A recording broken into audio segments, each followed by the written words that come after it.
I look at the people, the market, the problem they're solving. Everything else is secondary. Now I would like to introduce our second speaker for the day, Mr. Sahil Makkar. He is Chairman and CEO of Punjab Angels Network, fellow chartered accountant, and alumnus of Indian School of Business, and has done executive education program from Indian Institute of Management, Bangalore.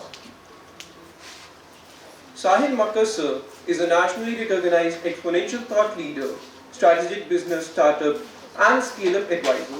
He has years of experience in assisting startups, corporate clients in raising capital, both equity and debt, mergers, acquisitions and scaling up businesses. He belongs to tribes of global change makers, future shapers, innovators. He is particularly passionate about developing frugal innovations for helping bridge digital divide and empower underprivileged communities by democratizing cutting-edge tech. Over to Sahil sir. Yeah. So यहाँ पे सब लोग angel investment सीखने आए कि startups funding क्या सीखने आए हो आप? Any queries till now? Mind में कुछ पता है सबको क्या होता है स्टार्टअप वाटअप? एनीवन? आप क्लास कौन सी से हो? स्टूडेंट्स कौन सी क्लास पे हो? BCA first year. तो उसका बीसीए के बाद क्या करना है आपने? बीसीए के बाद क्या फ्यूचर प्लान्स हैं, गोल्स क्या हैं आपके? एनीवन? सोचा नहीं अभी? जॉब करने का सोचा है? क्या एंटरप्रेन्योर बनने का सोचा है? सिंपल, यही तो ऑप्शन है. Hello. Hello. Yeah, my plan is to gain skills. Don't just get a degree, and then build a small startup.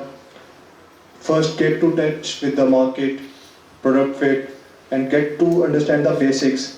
Then gain the investment, and first make the handful team, which handles the operations, marketing, finance, IT, and many other departments. Okay. So how much time will it take? Do you know? Approximately 5 years and 10 years. 10 years. Yes. Startup के लिए. Startup के लिए नहीं, business, एक अच्छा business empire खड़ा करने के लिए. ओके. 10 साल में तो स्टार्टअप डेफिनेशन से बाहर हो जाते हैं हम. ठीक है. Maximum 10 years is the definition के हिसाब से. यस. ओके. ये बहुत अच्छी डेफिनेशन थी. अपना जब हम गूगल में डालोगे तो यही डेफिनेशन से मिलेगी similar. But we need to understand in practical aspects, है ना. वही जो उन्होंने बोला शुरू से, दैट इज इम्पॉर्टेंट. तो बुक से बाहर निकलना है, लेकिन डेफिनेशन उन्होंने बुक वाली बोली है. ठीक है. सो प्रैक्टिकल गेन करना. Point is that the major concept. So anyone else यहाँ पे जिसको किसी को सबको जॉब करनी है? यहाँ पे हैंड रेज करो जितना में जॉब करनी है. ये तो आप 10 और बाकी सब ने एंटरप्रेन्योर बनना है. एनर्जी बड़ी कम है. मेरे को तो लग रहा था एसडी कॉलेज नंबर 1 कॉलेज है यहाँ का. ये तो बिल्कुल ही एनर्जी डाउन लग रही है. हैंड रेज भी ऐसे कर रहे हैं. बैठे ये हैंड रेज है. एक गद्दे के ऊपर शायद आया. मेरे को तो पता बाद में देखा. अच्छा नहीं थोड़ा ने ऐसे किया हुआ है हैंड रेज. सब पास में ब्रेकफास्ट नहीं. अच्छा. फर्स्ट सेशन कितने बजे होता है सुबह आपका कॉलेज का? क्लास लगा के आए हो कोई आज? कौन सी अभी मिस कौन सी हुई है आपकी जो इतना मिस कर रहे हो उसको भी यार यहाँ नहीं ध्यान आ रहा है? कौन सी? सी लैंग्वेज, सी प्रोग्राम. वो ज़्यादा इंटरेस्टिंग थी क्लास. ये थोड़ी बोरिंग है ना. तो थोड़ा सा एनर्जी दिखाओ, नहीं तो मैं ही ठंडा पड़ जाऊंगा. इसलिए बोल रहा हूँ एनर्जी इज इम्पोर्टेंट. हाँ जी. कितनों ने जॉब करनी है? Hand raise. कितनों ने एंटरप्रेन्योर बनना है? और बाकी वाले? क्योंकि अभी 100% नहीं, अभी तो 50-60% ने हैंड रेज किया है. बाकी वाले क्या बनना है अभी डिसाइड नहीं किया. जो होगा देखा जाएगा. है ना. अच्छा, जिन्होंने जॉब करनी है तो किस फील्ड में करनी है जॉब? किस फील्ड में करनी है जॉब? एनीवन?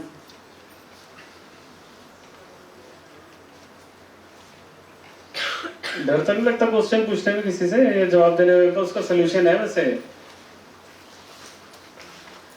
यहाँ पे है कोई जिनको स्टेज पे फियर है या क्लास में क्वेश्चन का फियर्स है? तो always I have a solution to it. और प्रैक्टिकल सोल्यूशन। क्यों? क्योंकि मैं खुद 25 इयर्स की एज तक ना बहुत कम बोलता था, तो बाद में मैं सीए भी किया, ISB में ISB। अच्छा, कितनों ने इंट्रोडक्शन सुनी है मेरी? सच यही बता दो पहले, कितनों ने इंट्रोडक्शन सुनी है? हैंड रेज 2 लोगों ने, 5 6 8 10, है ना? So introductions are also important, you understand कि है मतलब पर्सन है। सो आपने सुना मैंने क्या किया? सीए हूँ, ये सुन लिया था, ये सुन लिया था, ISB एलुमनाई हूँ, और क्या सुना? 3 बातें और क्या सुनी? वहाँ से क्या किया मैंने? वहाँ से तो एक छोटा कोर्स किया ना, ठीक है? But again, doing a small courses, that every year I do one course to understand few things. But again, क्या सीखा? हाँ, चलो पुराने क्वेश्चन पे आता है। तो किसी को फियर है क्या? अल्टीमेटली मेरे को भी फियर था। 25 साल की उम्र तक मैं भी नहीं क्वेश्चन पूछ सकता था कहीं पे, ना स्टेज पे आके बोल सकता था कहीं पे। है फियर कि नहीं है? नहीं है कि है? कितनों का है फियर सवाल पूछने का? है सबको ही, पर हाथ रेस लग रहा, 5 6 लोग ही कर रहे। ये हाथ हैंड रेस करने का भी फियर है।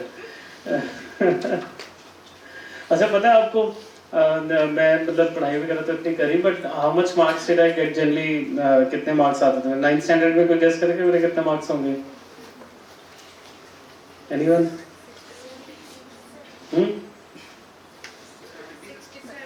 67, 60 to 70%, और कुछ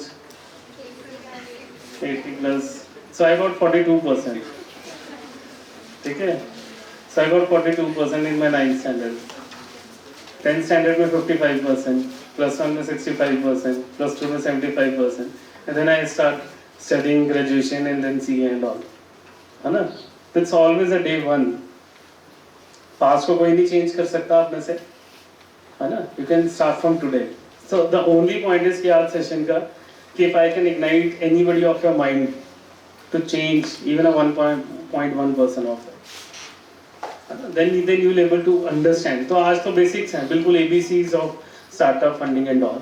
But the only point is whether you agree to me or disagree to me, but you should listen to me. So अगर किसी का वैसे ही मजबूरी में बैठा है तो वो जा भी सकता है, ठीक है? So coming to point, what is startup? क्या होता है startup?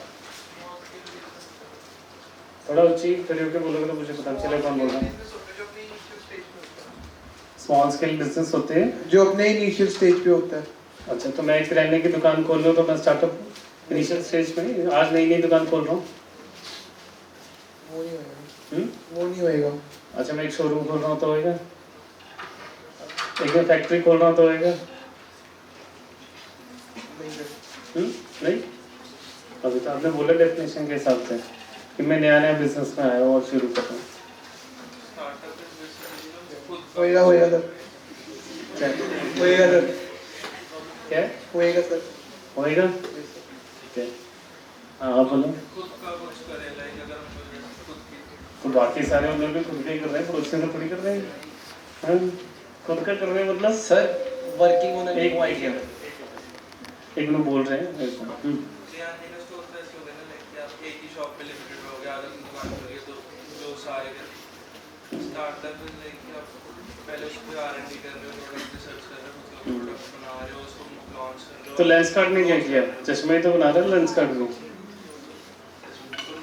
जो ब्रांड बनाया ना, तो ब्रांड, आने का तो लाइक तो what is brand? What is the definition of a brand? मेरा भी ब्रांड है तो ब्रांड है, चाहे एक शॉप का ब्रांड है, वो लिखा नहीं होता सिंस 1924 1952, एक ही दुकान है आज तक, तो भी लिखा हुआ है 1952 74। वो तो कह रहे हैं मैं तो ब्रांड हूँ 74 से। फिर सर स्टार्टअप इज लाइक कुछ नया, भीड़ से अलग करना। जैसे कि सर किसी मतलब कि समाज की कोई प्रॉब्लम है उसका हल देना, जो कोई नहीं दे समाज सकता। की जो प्रॉब्लम हल देना, मैंने कहा समाज की सेवा करना। सेवा तो नहीं करना, सेवा नहीं सर, हाँ हल देना, हमारा भी फायदा हो बीच में थोड़ा। ठीक है। सो बिजनेस मीन्स प्रॉफिट, हाँ जी सर। ठीक है? तो प्रॉफिट तो चाहिए, ऐसे समाज सेवा कभी नहीं आती है। You need to be ethical but not social, ठीक है? और कोई इस side? Anyone? Yes. Startup is problem solving.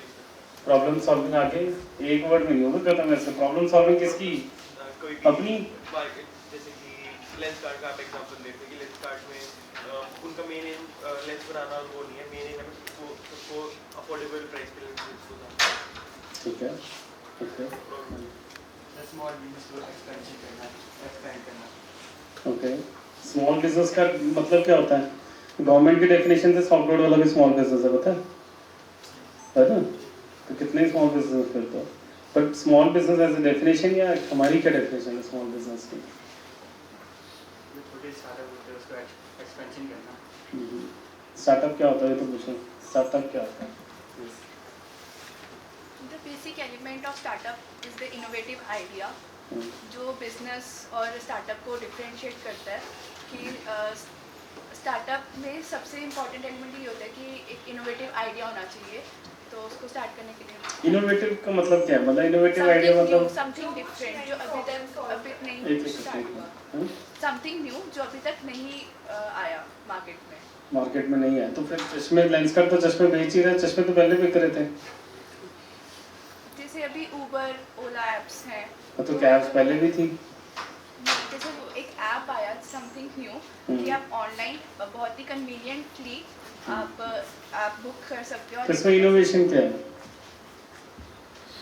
I guess इससे आप मोबाइल पे इजी हो गया है कि आप ऑनलाइन ऑन द तो स्पॉट 20 साल पहले तो मोबाइल ही नहीं थे फिर तो आ ही नहीं सकता था क्या नहीं मतलब स्मार्टफोन्स नहीं थे मतलब 20 साल पहले फ़ोन आ गए थे लेकिन स्मार्टफोन्स तो 10-12 साल पहले आए हैं ठीक है और वो भी हैंडी इन सेंस के ड्राइवर भी रख पाए स्मार्टफोन ऐसे स्मार्टफोन्स तो पहले तो स्मार्टफोन्स आए फिर बाद में जो हर कोई गली गली में रख सकता है वो फिर बाद में आए तभी पॉसिबल हुआ कि ड्राइवर भी रख सकता है ठीक है अगर आप कुछ कह रहे थे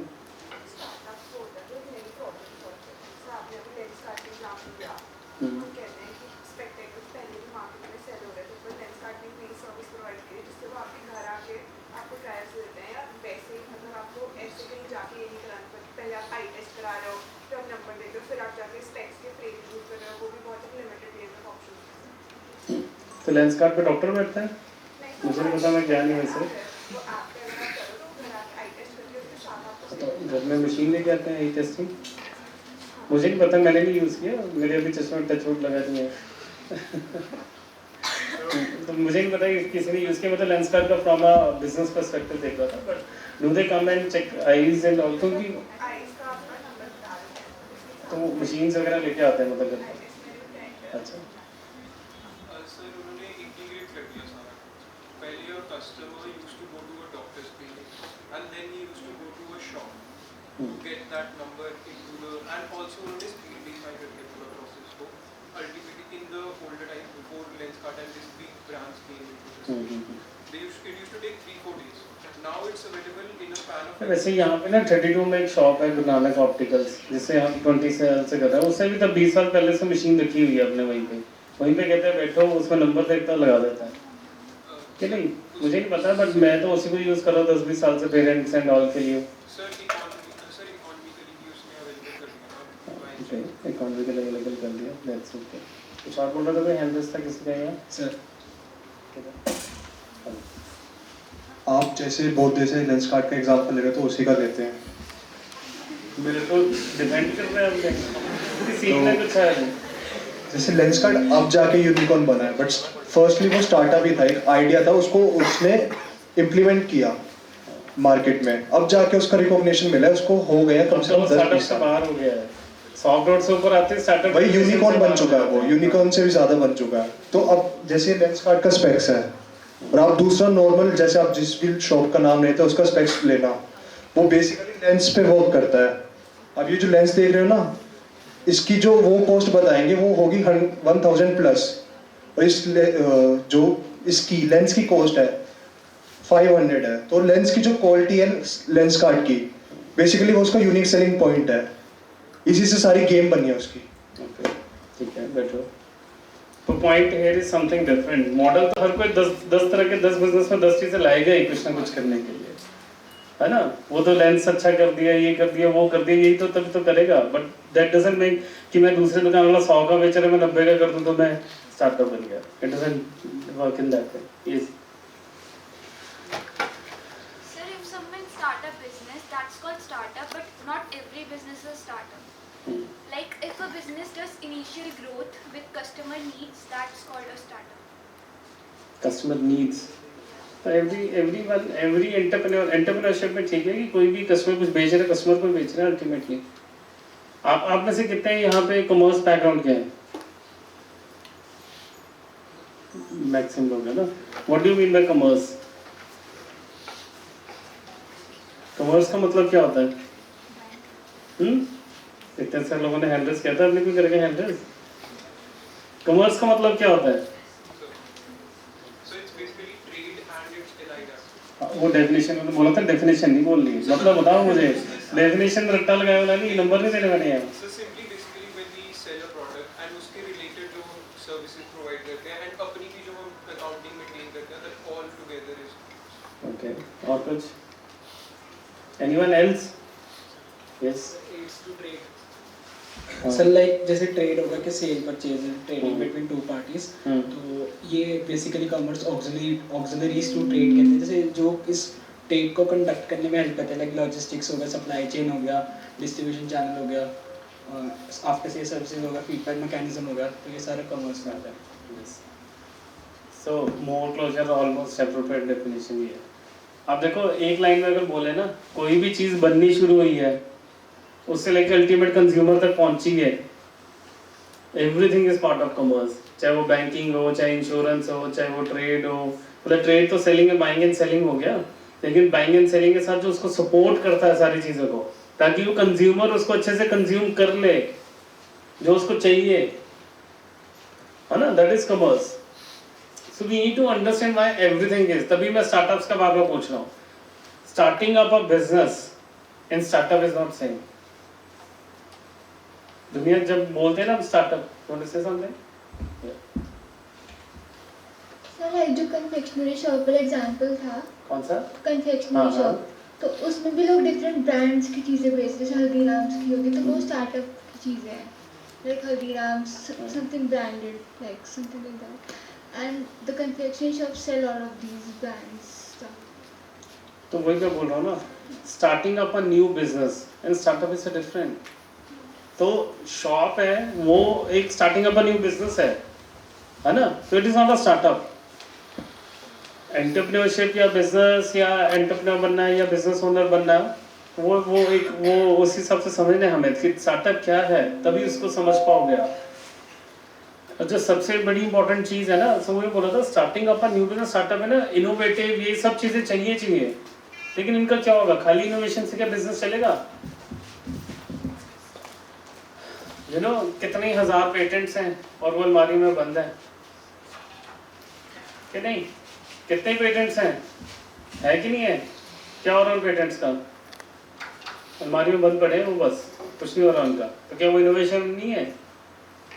पेटेंट है तो कुछ ना कुछ तो इनोवेटिव है ही है उसमें। एग्जीक्यूशन नहीं है, उनके एग्जीक्यूशन नहीं है, प्रॉब्लम सॉल्विंग नहीं है, प्रॉब्लम सॉल्विंग नहीं है। Okay, problem solving is okay, again there definitions to it, but again कुछ ना कुछ तो उन्होंने पेटेंट किया, यानी ऐसी चीज निकाली जो कोई किसी और ने नहीं की, इनोवेटिव था कुछ ना कुछ, है ना, विच नोबडी एल्स हैज डन, तभी उसको पेटेंट किया, कोई प्रोडक्ट बना लिया, कोई चीजें कर लिया।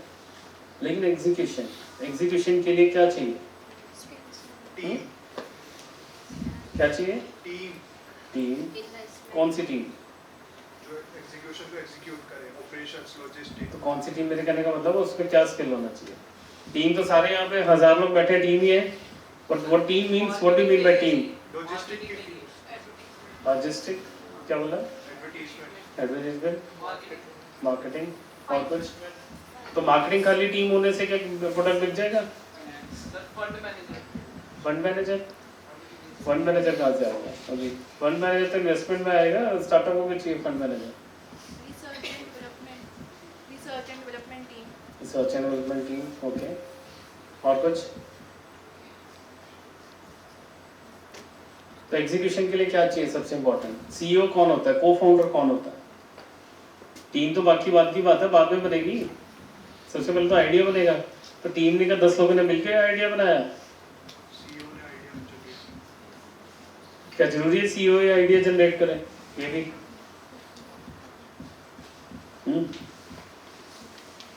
किसी का स्टार्टअप है अभी आप में से किसी का? तो तभी मैं इसके I am just igniting your minds just to what to look for it. Team founder कहाँ से आएगा सबसे पहले? फाउंडर कौन? जिनका आइडिया है, जिनको जिनका आइडिया है और वो उस आइडिया तो को फाउंडर्स होते हैं हमेशा। तो आइडिया किसको आया था? दोनों को एक रात इकट्ठे आइडिया आया था? एक एक करके बोला, ऐसे मल्टीपल नहीं, लैंग्वेज समझ आएगी मुझे। हैंड रेस करके बोलो। हाँ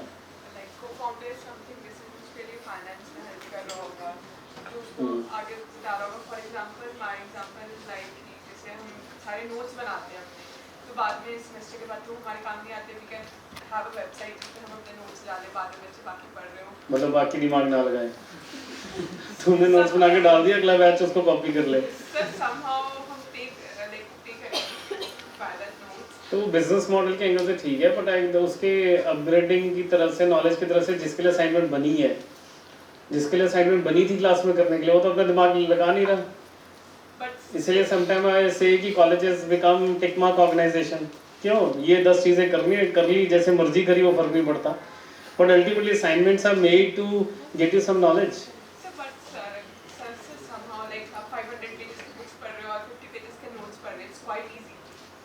क्वाइट इजी समझा नहीं?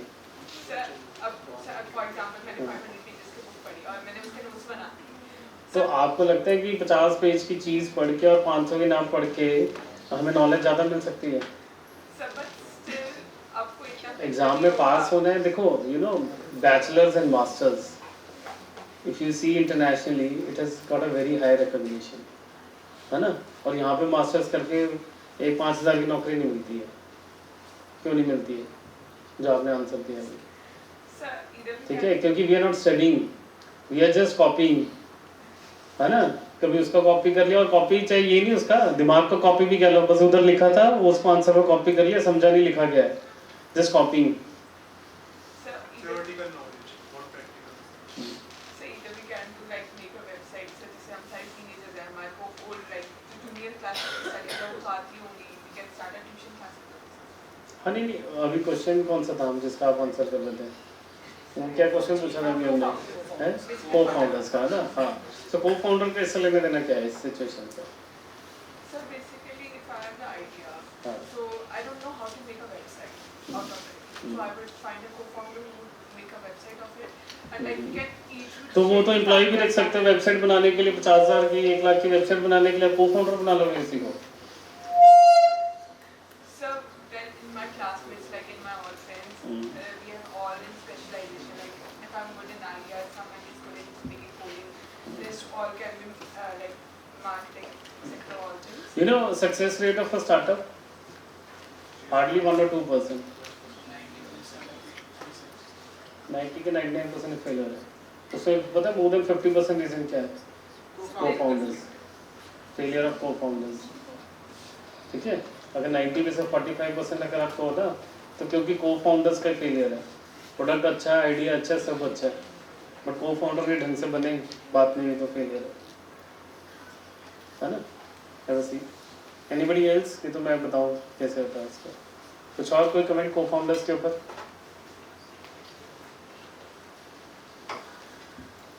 देखो को फाउंडर कैसे ढूंढा जाता है, बनाया जाता होता कैसे, पहले बताता हूँ।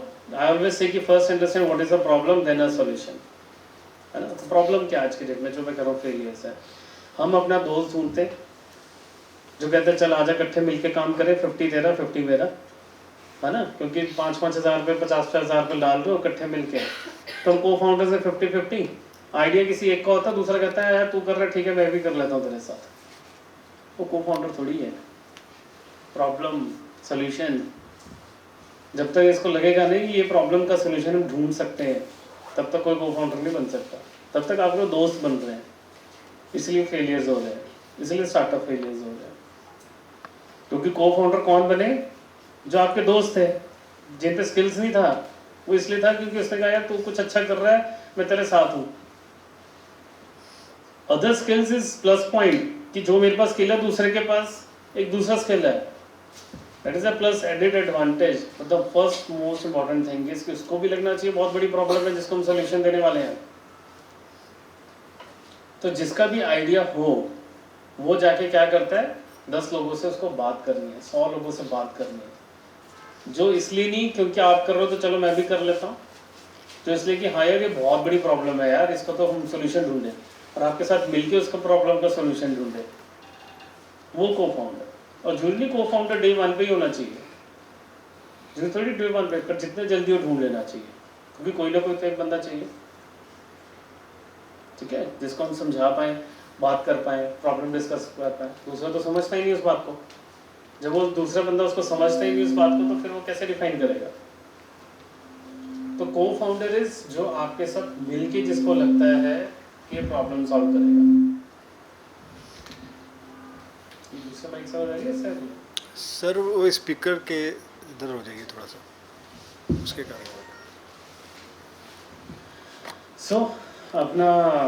So important thing is finding a को फाउंडर, बट बिफोर को फाउंडर फाइंडिंग अ प्रॉब्लम। ऐसी कौन सी प्रॉब्लम है, ऐसा कौन सा आइडिया है। लेकिन क्या सिर्फ आइडिया आने से अच्छा होगा? अगेन हमने बात की, दुनिया में कोई ऐसा बंदा है जो स्टार्टअप हो जिसने कहा कि मेरा आइडिया अच्छा नहीं है? कोई बिजनेसमैन है जो कहता है कि मेरा आइडिया अच्छा नहीं है?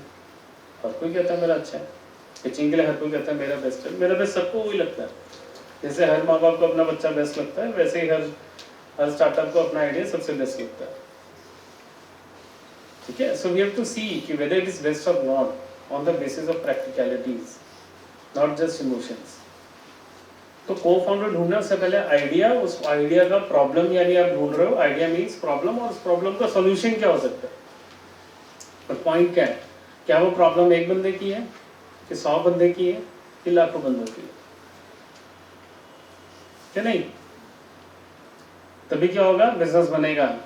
50-100 लोगों की प्रॉब्लम है तो थोड़ी बिजनेस बनेगा, वो तो एनजीओ बनेगा बस, ठीक है। क्या आप उसकी प्रॉब्लम को सॉल्व कर रहे हो, एनजीओ बना रहे हो, लेकिन वो लाखों की। अब लाइक स्विगी जोमेटो ने क्या किया, क्या प्रॉब्लम सॉल्व की?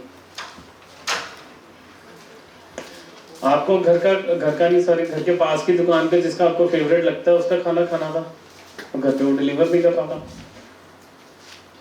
ठीक है। दुकानदार की क्या प्रॉब्लम थी? फूड बिजनेस में ना 30% कॉस्ट होती है फूड की, पर बाकी उसको क्यों हाई प्राइस रखने होता है शॉप्स को प्राइसेस? क्योंकि पेरिशेबल आइटम है, रखनी तो सारी चीज़ें, अगले दिन खराब होगी तो फेंकनी है, तो उसकी कॉस्ट बढ़ जाती है, बट एक्चुअल कॉस्ट तो 30% है, तो उसको सेल मिल रही है क्योंकि उसका पेरिशेबल कम हो रहा है, फिर तो उसका एडेड एडवांटेज हो रहा है। थर्ड प्रॉब्लम किसकी? डिलीवरी। यहाँ पे बहुत सारे लोग हैं जो 6 बजे तक काम करते हैं, 6 बजे का फ्री है, और बहुत सारे लोग जिनके जॉब नहीं है तो पार्ट टाइम ये तो कर ही सकते हैं। तो 3 लोगों की प्रॉब्लम्स को सॉल्व किया, लेकिन क्या वो 20 साल पहले आता तो ये सॉल्व कर पाते इसको? नहीं। क्यों? क्योंकि स्मार्टफोन्स नहीं थे। कि कोरियर जो डिलीवरी बॉय है उसके पास भी स्मार्टफोन होना चाहिए ना, दुकानदार, उन सबके पास स्मार्टफोन होना चाहिए, तभी तो वो ऐप चलेगा। सो प्रॉब्लम का सोल्यूशन ढूंढना, तो वो जाके को फाउंडर सबसे पहले ढूंढना। लेकिन अगेन प्रॉब्लम का जब सोल्यूशन देख रहे हो ना, अब डेफिनेशन इसकी अगर आप बात करो,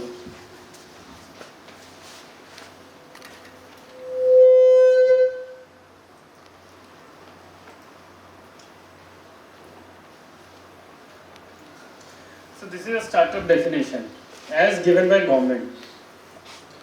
अब देख रहे हो डेफिनेशन क्या है? एक न्यू एंटरप्राइज होना चाहिए, grow beyond the solo founder, co-founders होने चाहिए, एम्प्लॉइज है, intents to grow, eligible for tax holidays and all. But सबसे इंपॉर्टेंट क्या है? You know, scalable business model. उन्होंने कहीं नहीं कहा इनोवेशन, उन्होंने कहीं नहीं कहा क्या होना चाहिए, but again scalable business model तभी हो सकता है अगर आपके इनोवेशन होगी। सेम कर रहे हो तो स्केलेबल बिजनेस मॉडल नहीं हो सकता, है ना। So you need to be innovation, market disrupting, कुछ होने चाहिए। माइंडसेट सबसे इंपॉर्टेंट क्या है? जो पुराने बात करते हैं माइंडसेट का, जो आप बात कर रहे हो ना, 5 करोड़ तक तो स्टार्टअप ही होता है, एमएसएमई भी होता है, 100 करोड़ तक स्टार्टअप एमएसएमई दोनों है।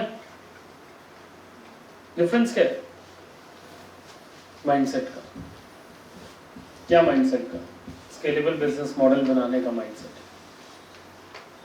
एक एमएसएमई क्या सोचता है? एक शॉप की बात ही कर लो, लेंस कार्ट की बात कर लेगा, मान लो अगेन एक चश्मे की दुकान खोली किसी ने, अच्छी सी शोरूम खोला, वो कहेगा अब इसको मैं अच्छे से चलाऊंगा, दूसरा शोरूम खोलूंगा 5 साल के बाद नए सेक्टर में, तीसरा शोरूम खोलूंगा उसके 3 साल के बाद, चौथा शोरूम खोलूंगा उसके 5 साल के बाद, और उसका कहेगा मेरे बच्चे ये आके नेक्स्ट शोरूम खोलेंगे, मेरे तो 3 शोरूम चल रहे हैं अच्छे खासे। लेकिन स्टार्टअप माइंडसेट क्या है, आज खोला, एक टेस्ट किया, क्या मार्केट सोचती है, कैसे सोचती है, क्या चाहती है, क्या प्रॉब्लम एरिया है, उनको क्या चाहिए, क्या चेंजेस चाहिए, proper feedback, research, customer problem identification, कि जो दूसरा नहीं कर रहे हैं। 1 साल किया उसको, दूसरे साल 10 आउटलेट खोले, तीसरे साल 100 आउटलेट खोले, चौथे साल 500 आउटलेट खोले। समझ रहे हो बात? Scalable business model. बिजनेस जो मर्जी कर रहे हो, क्या आपके बिजनेस मॉडल को आप स्केल कर पा रहे हो? क्योंकि प्रॉब्लम आइडेंटिफाई कर ली, ये नहीं थी कि पर्टिकुलर चंडीगढ़ की थी वो प्रॉब्लम पूरे इंडिया की थी। उसके अंदर प्रोसेसेस लगाए, टेक लगाया, मार्केटिंग लगाई, स्ट्रेटजी लगाई, इन्वेस्टर को लाए कि एक चीज को बड़ा कैसे बनाना है, तब जाके वो स्टार्टअप बना। तो what is important? Making it a scalable business model. कोई चीज पुराना स्टार्टअप उठा लो, 20 साल पहले फेल हो गया हो, है ना, उसको उठा लो, लेकिन देखो क्योंकि उस टाइम पे सिचुएशन अलग थी, स्मार्टफोन्स नहीं थे या कुछ नहीं था, नहीं चल सकता था, किसी ने आइडिया बनाया था और बंद कर दिया, लेकिन आज चल सकता है maybe. But can it be business model now? If yes then it is. Innovation नहीं तो आप पेटेंट कर रहे हो, सिर्फ पेटेंट 99% फाइलों में ही है बस, ठीक है। ये भी कर सकते हो आप, जो फाइलों में 99% पेटेंट है ना, उनको निकाल लो, जो रिसर्च तो रखा कोई और नहीं कर रहा ना करेगा फ्यूचर में, उन्हीं को बिजनेस मॉडल आप बना सकते हो तो बनाओ। But who is the CEO? Again is the CEO जिसने आइडिया सोचा है? तो ये भी सबसे बड़ी प्रॉब्लम है को फाउंडर्स में, जिसने आइडिया सोचा था, सिर्फ सोचा था, वो कहता है मैं सीईओ क्योंकि मैंने सोचा था। नहीं भाई, जो इम्प्लीमेंट कर रहा है, एग्जीक्यूट कर रहा है, सोच के जिसके बाद आपने बात की और वो एग्जीक्यूशन में लग गया, उसने सब चीजें की, रिसर्च की, चीजें की, तुम उसके साथ पार्टनर, क्योंकि आपने आइडिया थी इसलिए आप को फाउंडर बन गए, ठीक है, लेकिन ये नहीं कि आप सीईओ बन गए और आपके मेजॉरिटी शेयर हो। ऐसा रोज 100 स्टार्टअप पिचेस करते हैं हम, कोई भी आइडिया सुन ले, कोई भी कर ले, नहीं, पॉइंट है इम्प्लीमेंटेशन। डू यू थिंक कई बार स्टार्टअप्स आते हैं, ये डॉक्यूमेंट कर लो, ये कर लो, मैं तो पिच नहीं करूंगा, मैं तो डॉक्यूमेंट नहीं दिखाऊंगा, क्यों? कहीं मेरा आइडिया चोरी ना हो जाए। आपको लगता है कोई आइडिया चोरी हो सकता है दुनिया में? हो सकता है चोरी आइडिया? नहीं हो सकता भाई, चोरी कर भी लोगे, एग्जीक्यूशन इज इम्पोर्टेंट, कि नहीं? चोरी करके आप एग्जीक्यूट कर पा रहे हो तो ठीक है ना, आप करो, दूसरा नहीं कर पा रहा, आप कर लो एग्जीक्यूट जिसका आइडिया कर रहा है। तो idea is not important. Again what is important idea के बाद? एग्जीक्यूशन। तो आइडिया को एग्जीक्यूट करना, तो वो टीम वही जिसके अंदर वो पैशन है करने का, जिसको लगता है बहुत बड़ी प्रॉब्लम है। और बहुत सारे लोग आते हैं जो 1 शोरूम 2 शोरूम टाइप से बड़ा अच्छे चल रहे हैं, बड़ा अच्छा ब्रांड बना लिया, उनको कहते हैं अब तो पूरे इंडिया में फैलाओ। नहीं यार, क्या करना है, क्या करना है, अच्छा है, क्यों, क्या माइंडसेट है एमएसएमई वाला? अच्छा घर है ना, अच्छा घर है, अच्छा गाड़ी है, अच्छा ऑफिस है, तीनों चीजें हैं तो अच्छी लाइफ जी रहे हैं, क्या करना पड़ा बन के, ठीक है। वो सब ज्यादा हाँ करेंगे उनके घर में हो रहा लग रहा है, है ना। सब पॉइंट क्या है कि आपको देखना है कि इतना नहीं, अगर बहुत बड़ा बनना है, यूनिकॉर्न टाइप्स बनना है, और जो नहीं यूनिकॉर्न भी बनना है, आप एक अच्छा स्टार्टअप, एक अच्छी वैल्यू क्रिएट करोगे कस्टमर के लिए ना, तो डेफिनेटली ग्रो। क्लियर है? कोई डाउट्स यहाँ पे अभी तक किसी को? Any doubts?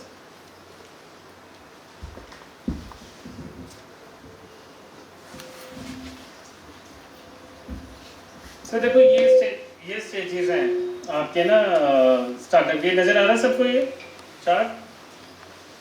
तो सबसे पहले क्या आइडिया स्टेज हमने बात की अभी। What is idea stage? Again वही, सबसे पहले प्रॉब्लम और उसका सॉल्यूशन। अगर आपने प्रॉब्लम है और उसका सॉल्यूशन ढूंढ लिया है, तो वो पहले प्रॉब्लम को आइडेंटिफाई करना ही सबसे इंपॉर्टेंट है कि प्रॉब्लम है क्या। Diagnosis of the problem is actually starting of a solution. सीधा सॉल्यूशन नहीं हो सकता। और वो प्रॉब्लम कैसे?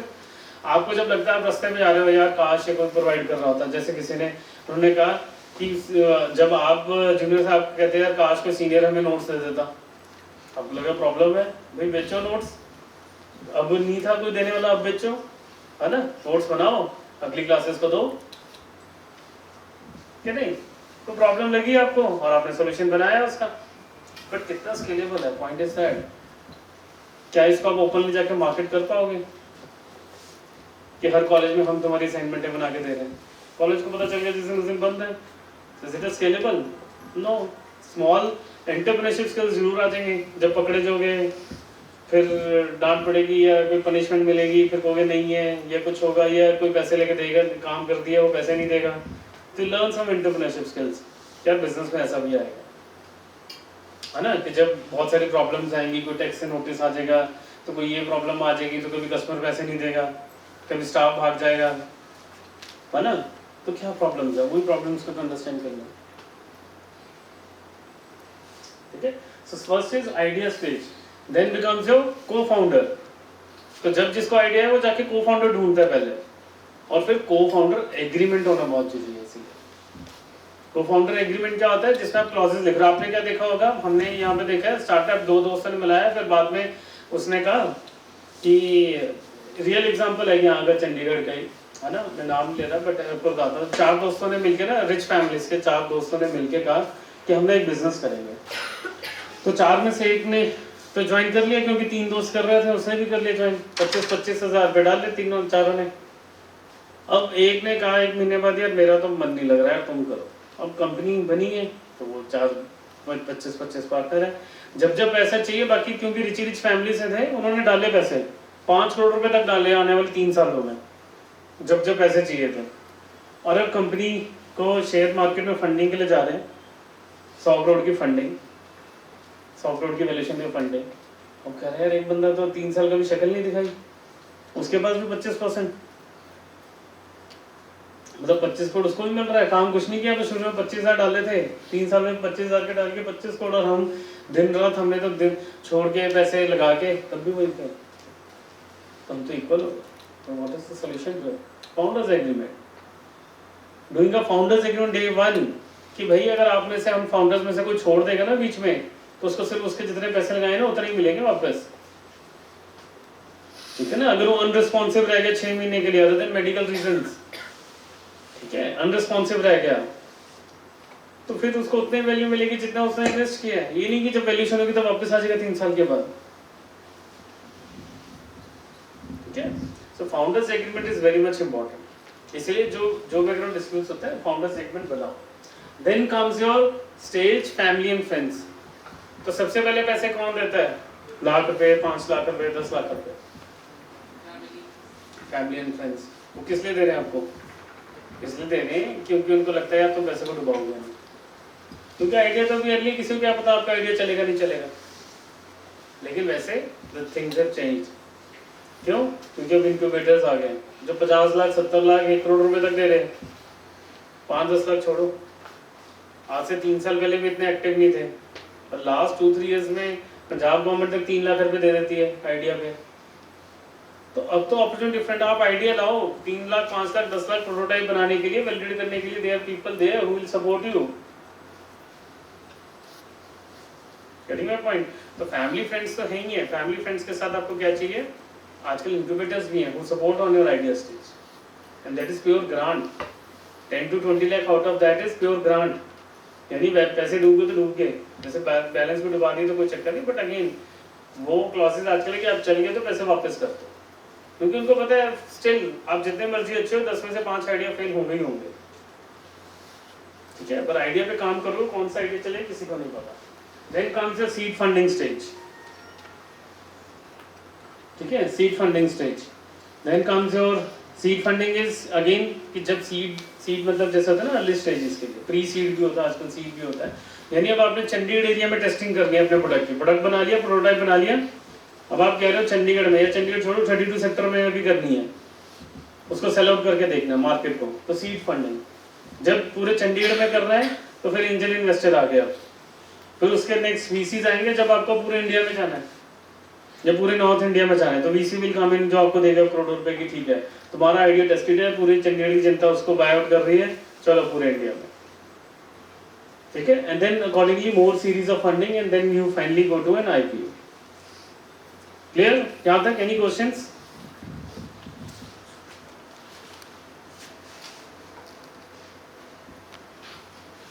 तो ये देखो हाउ स्टार्टअप फंडिंग वर्क्स. अगर यहाँ पे देखो अगेन पहले फाउंडर था, यहाँ पे 50-50 लिया गया, cofounder, then friends and family है इसमें आके, देन एंजल इन्वेस्टर्स आके, venture capitalist, early funds, investor bankers, anyone, and then how at what valuation things are going.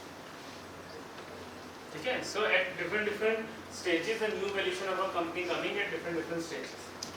और आपको कितना डिल्यूट करना है, चलिए आपको पता है कितना डिल्यूट करना होता है हर स्टेज पे? Anyone no? अभी किसी ने स्टार्टअप शुरू भी नहीं किया ना, स्टडी भी नहीं किया ना, क्या हुआ? प्रॉब्लम?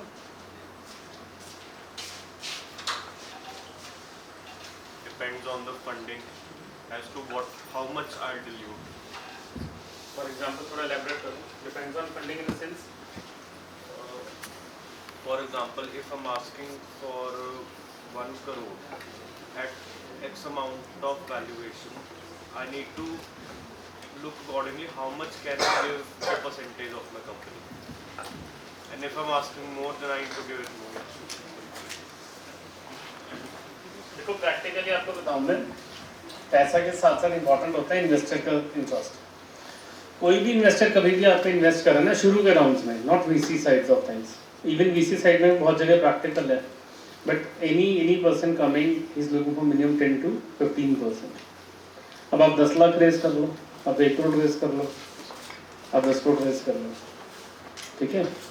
तो 10 to 20% इज द थिंग, पर 15% ऑन एन एवरेज में बोलता हूँ. वो 10 भी होता है कई केसेस में, 20 भी होता है, पर every round dilution is around 20%. ठीक है, स्पेशली इन अर्ली राउंड्स. कि कोई 1 करोड़ देगा तो 20% लगेगा. क्यों? अभी तो भैया आप स्टार्टअप को भी तो कुछ पता ही नहीं है आपको, तो 5 करोड़ भी कैसे वैल्यूएशन होगी? और तो सिर्फ ये है कि ठीक है आप कुछ कर लोगे, क्योंकि फ्यूचर में आपको राउंड्स, अगर आप ही का इंटरेस्ट नहीं रहेगा एज ए को फाउंडर का, इक्विटी नहीं होगी इतनी, तो आप इतनी मेहनत क्यों करोगे? तो इसलिए उससे 10-20% नहीं, तो अदरवाइज तो वो 50% से भी ज़्यादा मांगे. बट इसलिए 10 to 20% रह जाता है. अमाउंट आप 10 लाख रेज कर रहे हो, 50 कर रहे हो, तो अभी अर्ली है, अभी आपका मार्केट नहीं है, एस्टेब्लिश हो गए then things change. But early stages it's 10 to 20%. If you are not giving, आप कह रहे हो 1 करोड़ के बदले में 1% दे देता हूँ, 2% बहुत सारे आते हैं, तो क्यों आएगा? 1 करोड़ भी दे और सिर्फ 1%, अभी तुम अर्ली स्टेज हो. ठीक है, क्योंकि रिस्क उठाने है तो कम से कम 10-20% होना, ताकि चल गया तो अच्छी बात है. यू नो पेटीएम तो सुना सबने नाम. पेटीएम के एक इन्वेस्टर थे, शुरू में उनके सीए थे, तो उन्होंने ना इन्वेस्ट किए थे 8 लाख रुपीस. ठीक है, उसमें जब उनका कि ठीक है तेरे पास है नहीं पैसे, 8 लाख रुपीस मेरे पास है, तो ये ले ले. जितने शेयर उनको उस 8 लाख के बदले मिले, तो उनको 2 साल बाद उनको उसके बदले कितने पैसे मिले?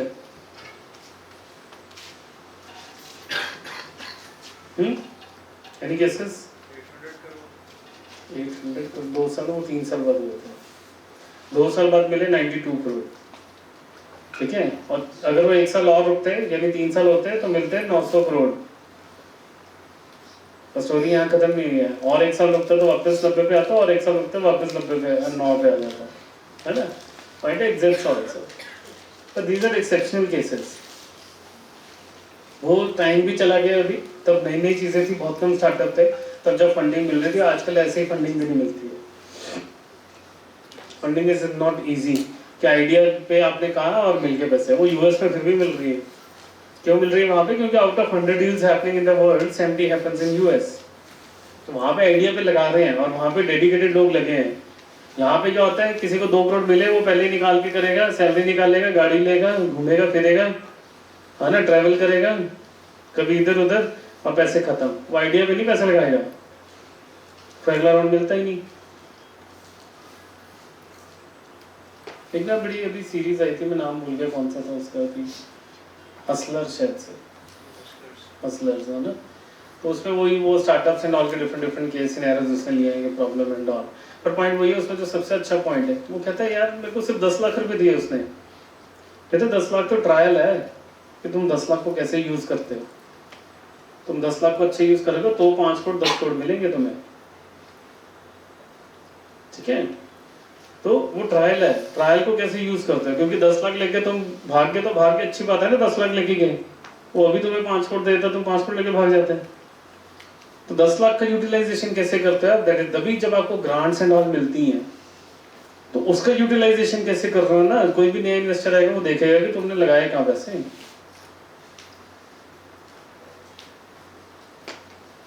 Okay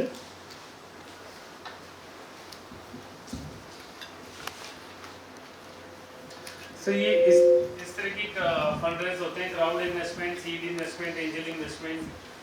you know what is crowd investment?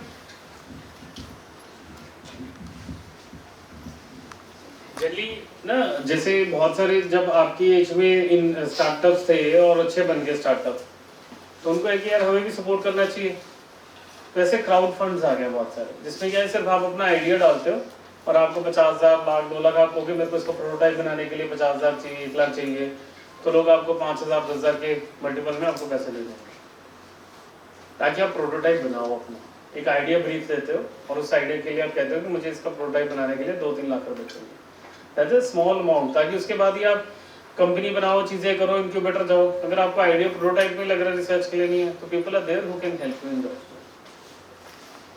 ठीक है, seed investments, angel investments, again ये मैंने ऑलरेडी बताया आपको, bank funding, government grants. Generally these are 4 S's of a business, you see. ये सबसे पहले सर्वाइवल स्टेज, जब आप ही सारा काम कर रहे हो, you are the most valuable employee, last stage तक आप काम कर रहे हो।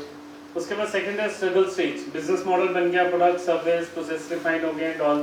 Third stage, now is the time where you go for higher funding, new customers, fundraising, team बड़ी बनानी है ना, board of advisors चाहिए, you need more people who can help you out, and then actually you scale। ठीक है, so stage by stage every startup goes, you should know कि आप कौन सी स्टेज पे हो और नेक्स्ट स्टेज क्या आने वाली है। ये तो कई बार हम ओपन कर लेते हैं, बस लगे रहते हैं, साल बाद वहीं पे बैठे होते हैं। so you know there is a difference between active and productive। तो कई बार हम साल से एक्टिव हैं, उसके ऊपर काम कर रहे हैं, लेकिन हमें पता ही नहीं किस डायरेक्शन में जाना है, क्या करना है। You need to be productive even in your studies और एनीथिंग। पूरे टाइम एक्टिव बुक खोल के इधर करना, 10 ट्यूशनें लगाना, ये करना, उससे फर्क नहीं पड़ेगा। Point is what productive you are studying, क्या बुक पढ़ रहे हो आप।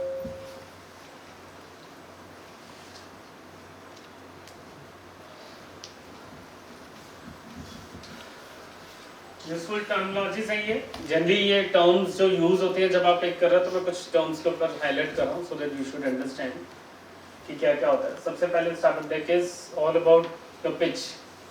अच्छा, आपका पिच डेक कितने पेजेस का होना चाहिए? How many pages?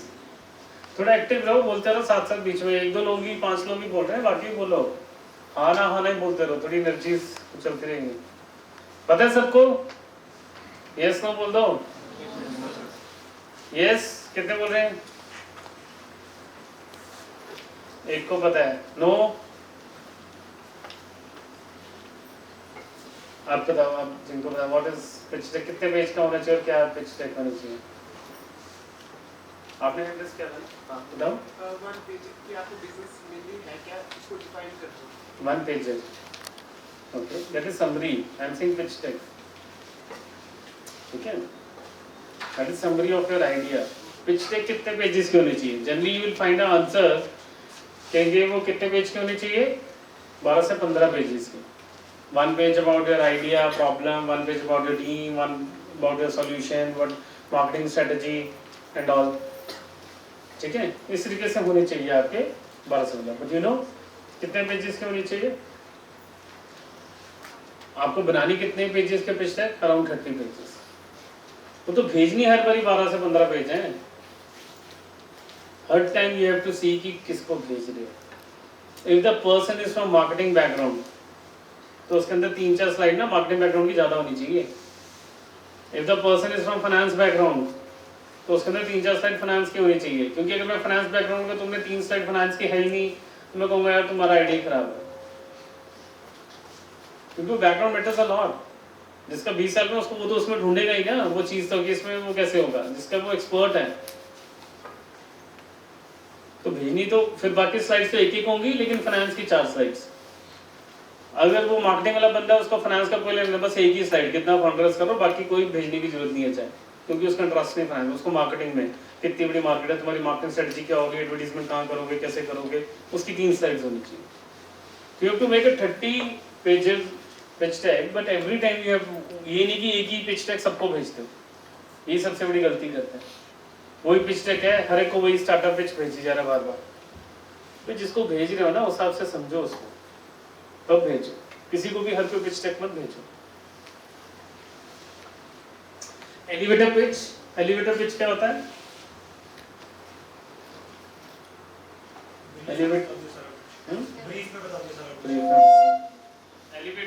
एलिवेटर नाम ही एलिवेटर से आया, एलिवेटर पिच का. क्या होता था यूएस में या कहीं भी, जैसे बड़ी बड़ी बिल्डिंग है 20 फ्लोर 30 फ्लोर एंड ऑल, तो इतने बड़े इन्वेस्टर को मिलने का टाइम तो देता नहीं था, तो क्या करता था स्टार्टअप ना, उसके लिफ्ट में घुस जाता था साथ में. ठीक है, कि जब वो ग्राउंड फ्लोर से ऊपर फ्लोर तक पहुंचा, उतनी देर में आइडिया बता दिया आपने, उसको पसंद आ गया तो कहता चलो आ जाओ, टाइम दे दिया, आइडिया अच्छा है. ठीक है, तो 2 मिनट में अपनी बात को बता दो, दैट इज एलिवेटर पिच. क्योंकि आप मीटिंग्स करोगे, 100 जगह जाओगे, अगर आपने उसको 2 मिनट में कन्विंस कर दिया मैं क्या प्रॉब्लम है, उसका सोल्यूशन क्या है मेरे पास, और कैसे पैसे कमाऊंगा मैं, ये 2 मिनट में बता दिया, तो आपका नेक्स्ट लेवल शुरू हो जाता है. ठीक है, बूटस्ट्रैपिंग जनरली हम बोलते हैं तब तक जब तक आप अपना पैसा लगा रहे हो, देयर इज नो इन्वेस्टर, कि अपने पैसे से, अपने आइडिया से यू आर वर्किंग ऑन.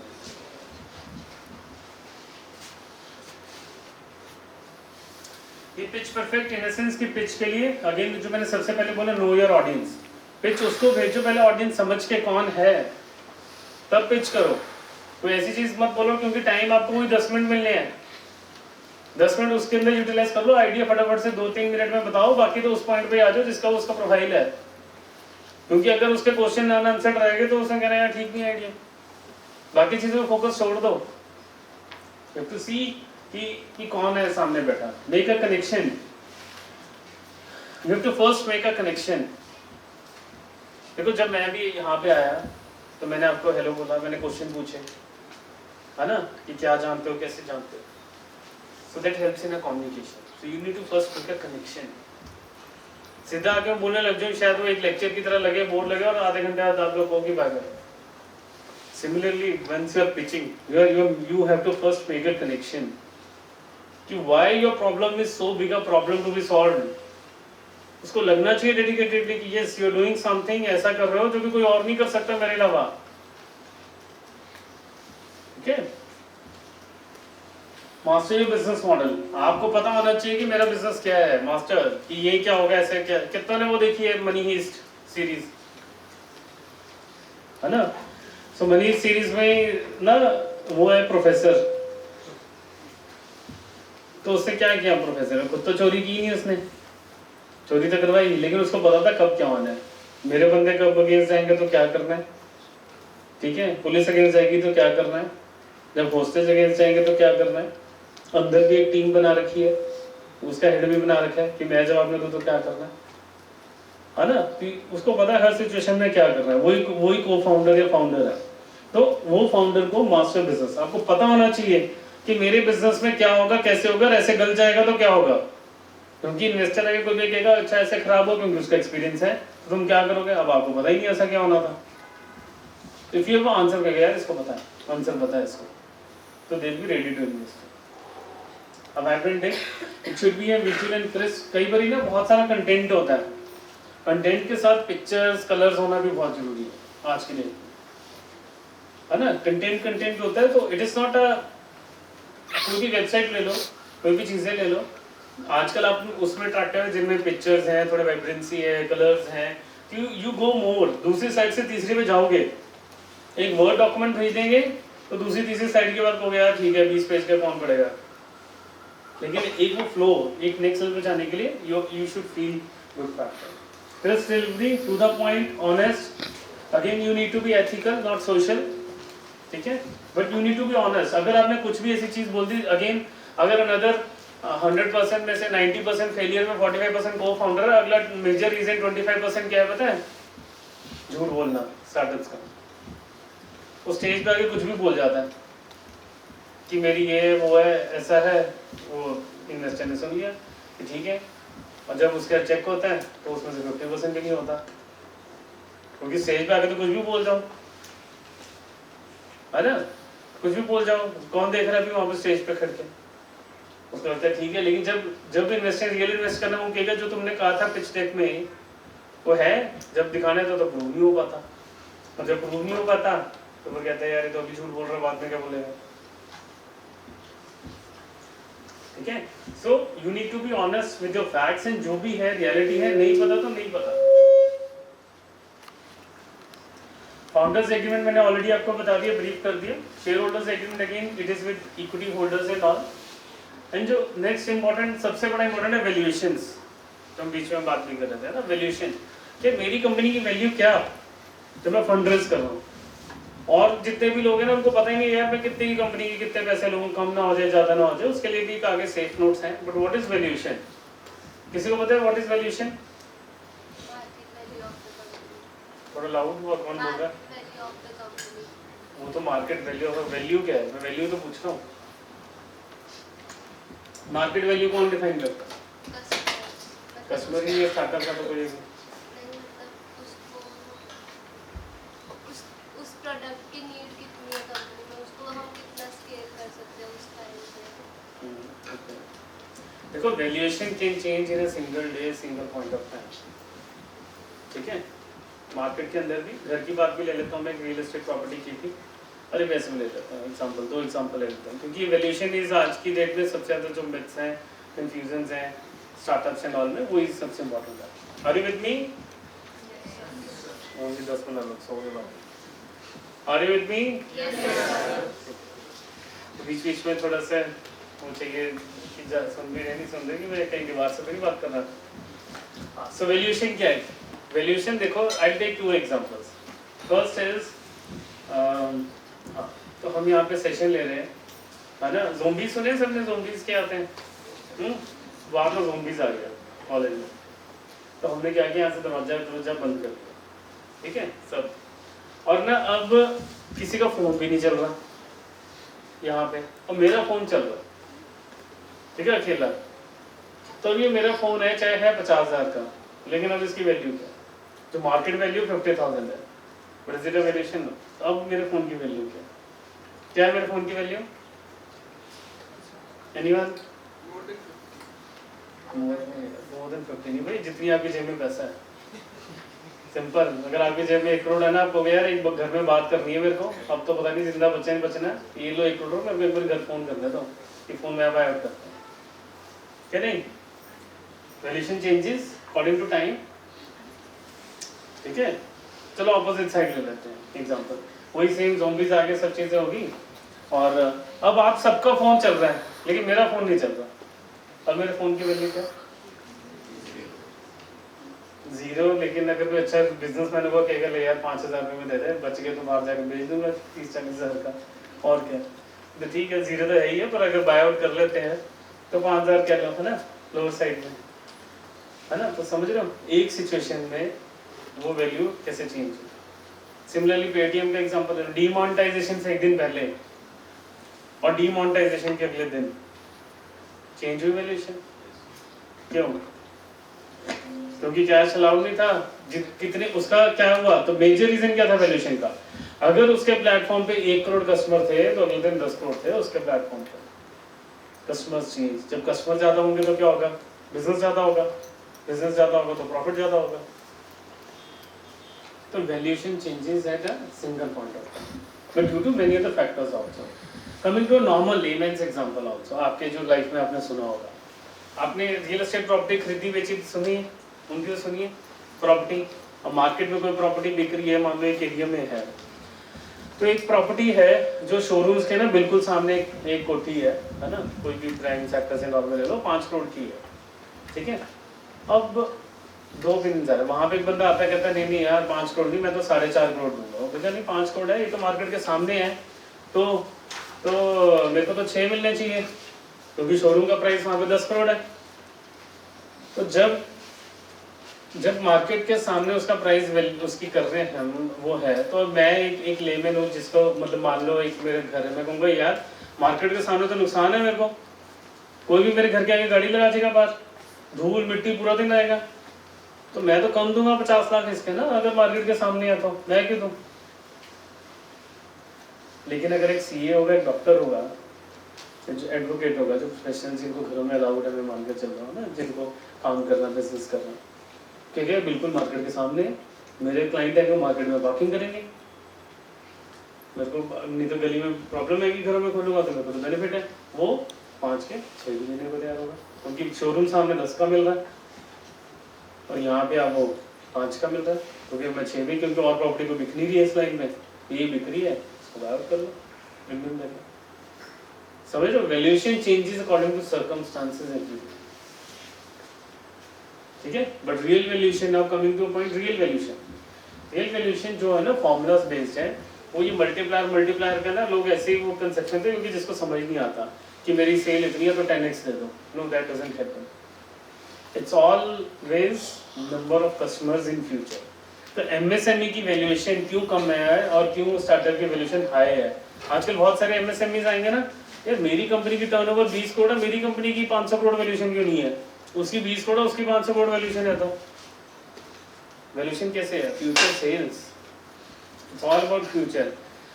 जिसका पास्ट है उसको पास्ट प्रूव करना है कि भाई तुमने 20 साल में 20 करोड़ में पहुंचे हो, हर साल 1 करोड़, 1 करोड़ से 2 करोड़ से 3 करोड़ से 4 करोड़ करते करते 20 साल में, वो पहले साल 25 लाख, अगले साल 2 करोड़, अगले साल आपका 10 करोड़, फिर 20 करोड़, तो उसका मल्टीप्लायर, फिर अगला 20 का अगला मल्टीप्लायर क्या होगा? मल्टीप्लायर ही जाएगा ना 100 करोड़, उसका अगला मल्टीप्लायर 500 करोड़।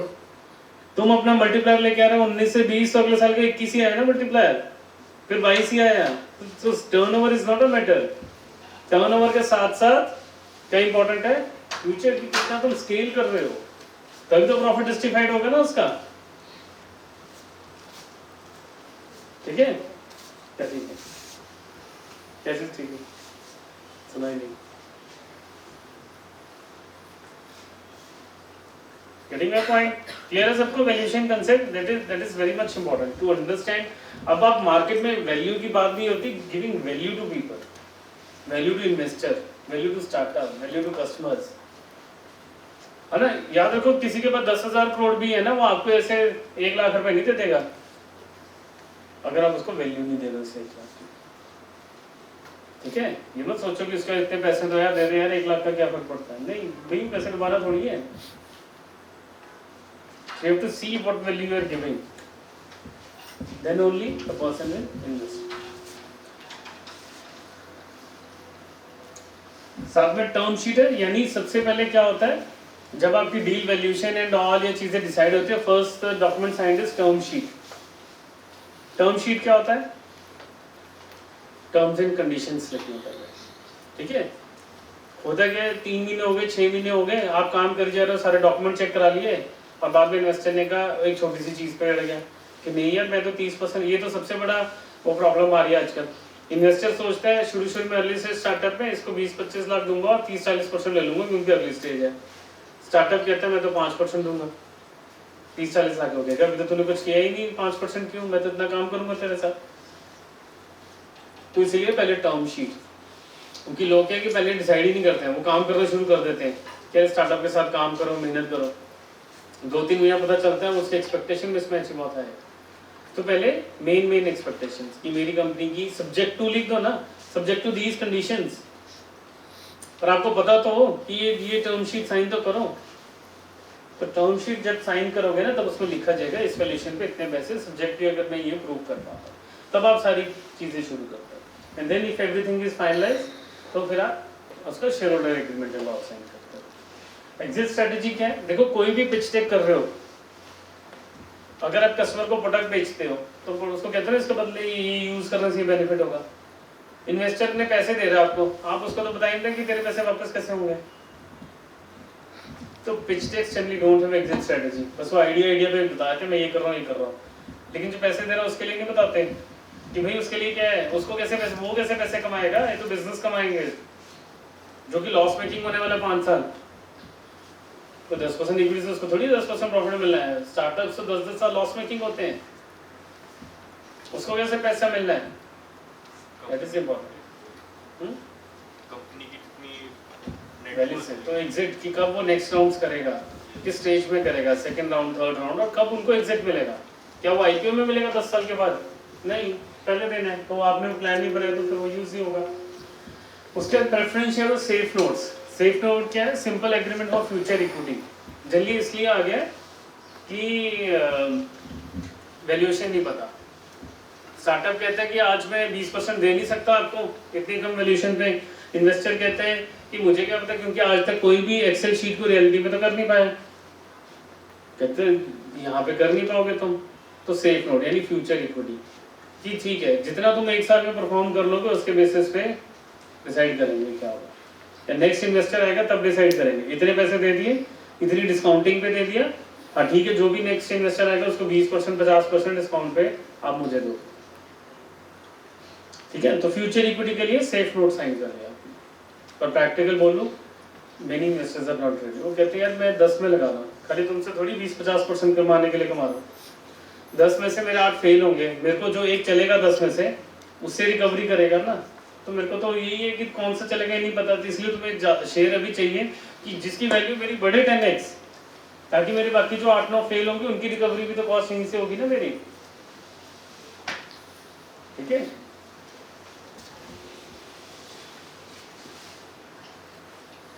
पिवट,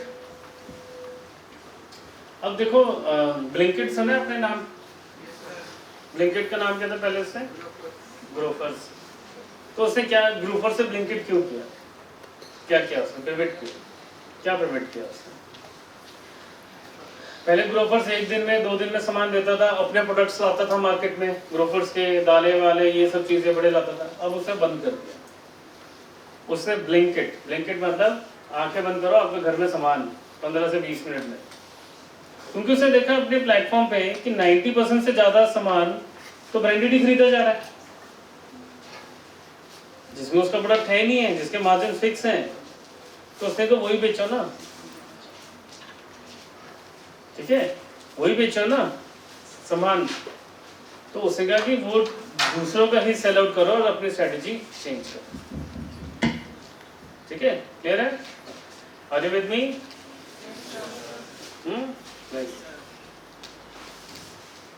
क्लियर है? सो पिवट मतलब चेंज करना अपनी स्ट्रेटेजी। ये नहीं कि जिस आइडिया पे तुम निकले थे उसी पे फंस बैठो, चेंज करो time to time, situation, demand, इन सब चीजों के बेसिस पे चेंज करो। Traction again, it is a quantitative evidence. Numbers are important. Are numbers important और नॉट? अगर मैं बोलूं मेरे को पतला होना है तो विल इट मेक सेंस, और will it make more sense मैं कहूं कि मेरे को 3 महीने में 10 किलो रिड्यूस करना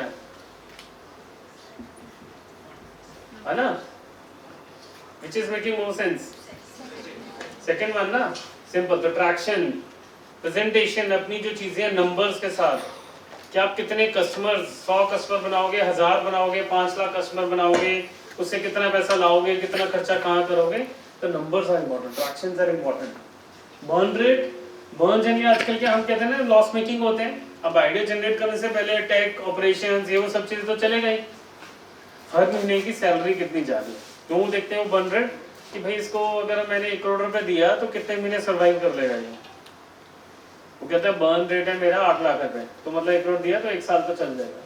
8 लाख मतलब कि विदाउट रेवेन्यू मेरे को इतना तो खर्चा करना ही पड़ेगा, टेक टीम के ऊपर, ऑपरेशंस के ऊपर, इन चीजों के ऊपर।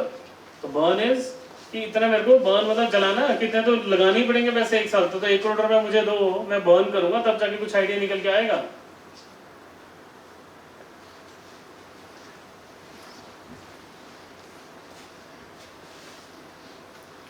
What is moat? जो हर स्टार्टअप के लिए इंपॉर्टेंट क्या है, अगेन इनोवेशन, ये चलो जो भी मोट, इन द सेंस आप दूसरों से अलग कैसे, how you are different from others,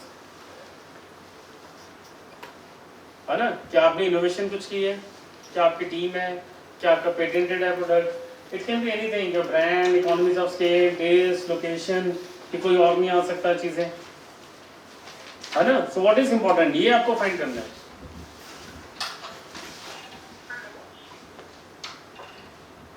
ठीक है? So you need to find your mode in a sense कि आप ऐसे कैसे यूनिक हो। आप अगर सेम लाइन में कोई और है how you are different. Seed investor, angel investor, venture capitalist मैंने ऑलरेडी आपको बता दिया। Dos and don'ts. Time finish है अभी कि अभी है 10-15 मिनट और? किसने बोला फिनिश है इधर? इधर किसने बोला फिनिश है ये बताओ पहले। बोर हो गया था यार, तो जाओ आप यार। क्लास है मैथ है, मैथ की क्लास। आप जाओ, मैंने कहा जिसने जाना चले जाओ भाई। You always have to set priorities. ये जाने दो उसको, क्यों दबका रहे हो? जाने दो उसको, जाना चाहता जो जाना चाहता जाओ। अभी यहाँ बैठा भी होगा, ध्यान नहीं होगा, ध्यान उस क्लास में होगा तो उससे सुनेगा थोड़ी कोई। क्यों क्यों उसको रख रहे, जाने दो, जाओ भाई। जिसे जाना है सच्चे में चले जाओ। आई am here only for one person जो सुनना चाहता है, और वो कोई भी हो सकता है जो नहीं सुनना चाहता, उसके लिए नहीं हो यहाँ पे मैं। सिंपल, ठीक है? क्योंकि अगेन शुरू में बोला था मैंने, what is important, whether you agree और disagree to me, you should first listen to me. If you're not listening to me because your mind is outside, then it's not possible. If somebody wants to go, then please go. So, investing in a startup, you need to see few things. Focus on founder and team. क्या-क्या जो investor देखते हैं चीजें और देखनी चाहिए। Proper due diligence जो आप बोल रहे हो, डॉक्यूमेंटेशन चीजें सबकी बना के रखिए, फाउंडर्स एग्रीमेंट है, वो जितनी भी चीजें हैं। इवैल्यूएट प्रॉब्लम एंड सॉल्यूशन, क्या प्रॉब्लम है, उसका सॉल्यूशन क्या है, फ्यूचर पोटेंशियल क्या है उस आइडिया का। अगेन ओन एक्सपर्टीज और एक्सपर्ट एडवाइस, आपकी खुद की कितनी एक्सपर्टीज है।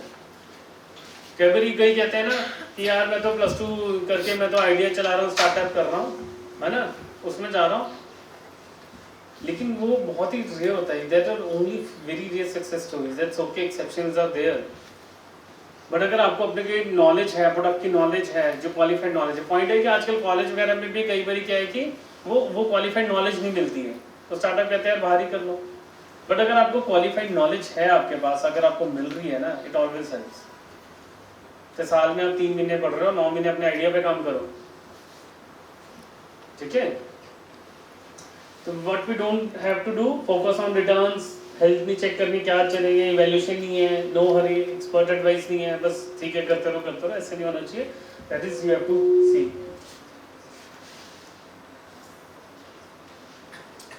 स्टार्टअप इकोसिस्टम क्या है, दिस इज क्या भी देखो, सारा स्टार्टअप इकोसिस्टम का है। दिल्ली में ठीक है, वो भी कैपिटल करके यहाँ पे है, but otherwise you see area this all world. तभी अभी हम यहाँ पे ग्रेजुएशन अभी सिर्फ बात सुनने की कर रहे हैं, अभी तो आइडियाज़ की बात ही कर रहे हैं। कहाँ वहाँ वो 9वीं 10वीं में आइडियाज़ की बात किया, इम्प्लीमेंटेशन भी शुरू हुए थे साथ साथ, है ना। So we have to start thinking now. ये नहीं कि आज नौकरी करनी है, आइडिया पे आज करना शुरू करो प्लान, क्या प्रॉब्लम है, और you need to be searching for problems and then finding solution. कुछ भी करो, छोटा मोटा कुछ भी, रोज 1 घंटा किसी चीज़ के लिए सर्च करो, ध्यान से सुनो, नेटवर्क्स में जाओ, नेटवर्किंग इवेंट्स अटेंड करो कि कौन स्टार्टअप क्या कर रहा है, कैसे कर रहा है, उसको क्या प्रॉब्लम आई थी। दूसरों की गलतियों से सीखो ना, अपनी गलती क्यों करनी है, अभी गलतियां सीखो दूसरे ने क्या की है, इंटरेक्ट विद पीपल, ठीक है। As a Punjab Angels also, what we are trying to do, we are trying to create the right kind of startup ecosystem. Not only Punjab, rather ये पूरा area हमें पता है it is all vacant, nobody is there. As a जो मैंने CA या ISB का I got opportunities outside, तो सबने कहा यार यहाँ opportunity नहीं है, बाहर जाओ। Then I thought कि नहीं, opportunity, let's create opportunities over here. So it can be created with you people only, है ना। So once you start thinking, igniting your minds, innovations, implementing, making a scalable business model, yes it can be done. और वही मेरा आज के session का target है। एक भी बंदे ने सीख लिया तो मेरा काम डन है। सीखा किसी ने आज कुछ? किसी ने सोचा कि यार हम भी स्टार्टअप कर सकते हैं आज के बाद?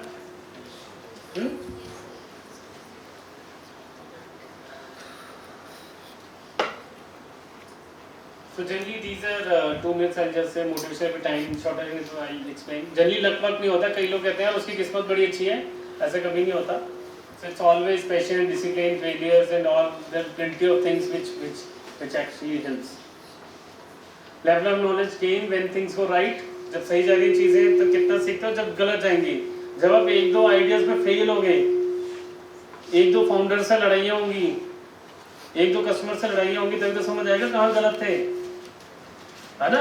सो बट करोगे तभी, क्लासरूम में बैठ के नहीं होगा वो। Life long learning, don't stop here.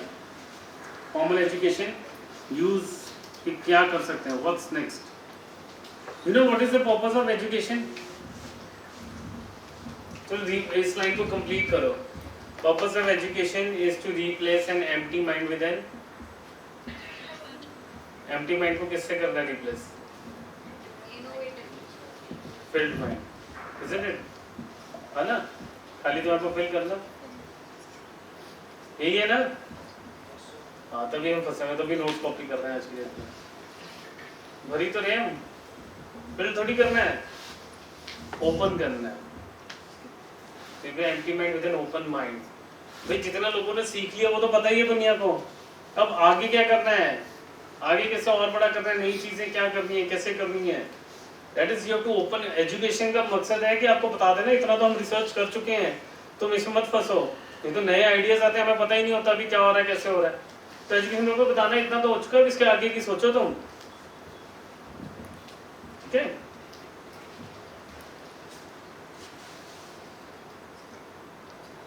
So nurturing your mind, ये सब आपने सुना होगा, rest, relaxation, what we watch, read, listen and all. But the most important is who we spend time with. ठीक है, आप किनको सुन रहे हो, किनके साथ बैठ रहे हो, कौन से इवेंट्स अटेंड कर रहे हो। क्या पूरा दिन फेसबुक, इंस्टाग्राम ये सब चीजें देख रहे हो, या कुछ नॉलेजेबल स्टार्टअप्स की इनोवेशन, कुछ आर्टिकल्स पढ़ रहे हो उनके, और कौन से दोस्तों के साथ रह रहे हो, है ना, जो स्टार्टअप्स की या एंटरप्रेन्योरशिप की या उसकी बातें कर रहे हैं, या जो घूमने फिरने की बातें कर रहे हैं, ठीक है। So who you spend time with is important. So always nurture your mind. So God never gives you a dream that matches your budget. He is not checking your bank account, he is checking your faith. वो कहते हैं ना, आप पैसे मत सोचो, पैसा बहुत इन्फिनिट है, फंडिंग इन्वेस्टमेंट्स बहुत हैं, the idea and the passion and everything is required. You have to think in that. So these are people when they became billionaires. You can see at the age of 25, 31, 40, 23, है ना, so they became billionaire at those ages. And you know, out of मतलब 100 in a sense, 85% people are first time billionaires. First time billionaires. मतलब समझ रहे हो, यानी उनको कोई फैमिली खानदान से नहीं आए थे करोड़पति बनके। 85% in this world's population are people जिन्होंने first time अपने आप को establish किया है और billionaires बने, ठीक है। So you can also.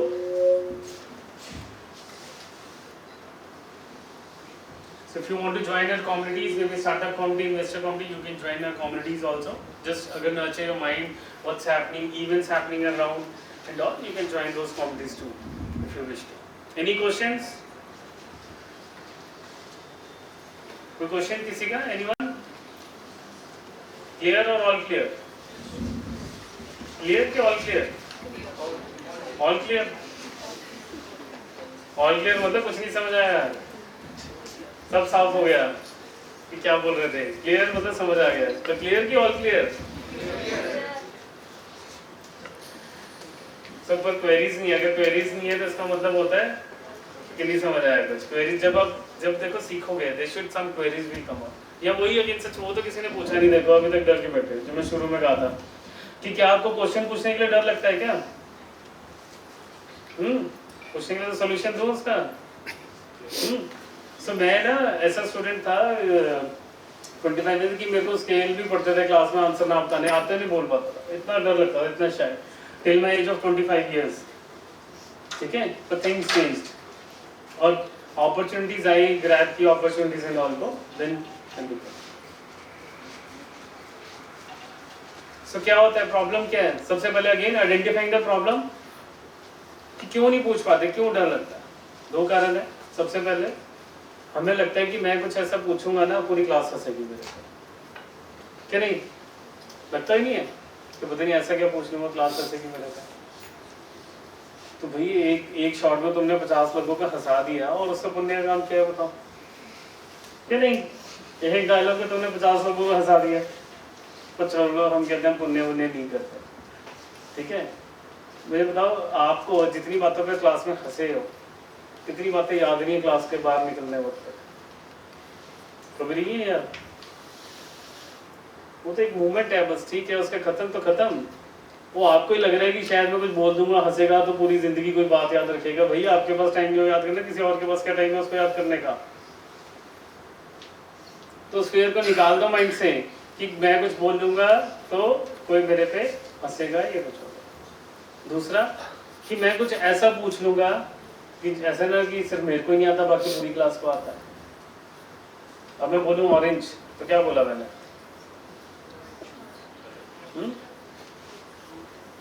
Fruit बोला है कि कलर बोला है? नहीं पता ना, तो बहुतों को नहीं पता मैंने क्या बोला था। मेरा सीए बैकग्राउंड है, तो क्या मेरे को मेडिकल का सब आता है? क्या मुझे इंजीनियरिंग का सब आता है? So nobody is perfect in everything. किसी को कुछ पता है, और जब आपको नहीं पता तभी तो इम्पोर्टेंट है।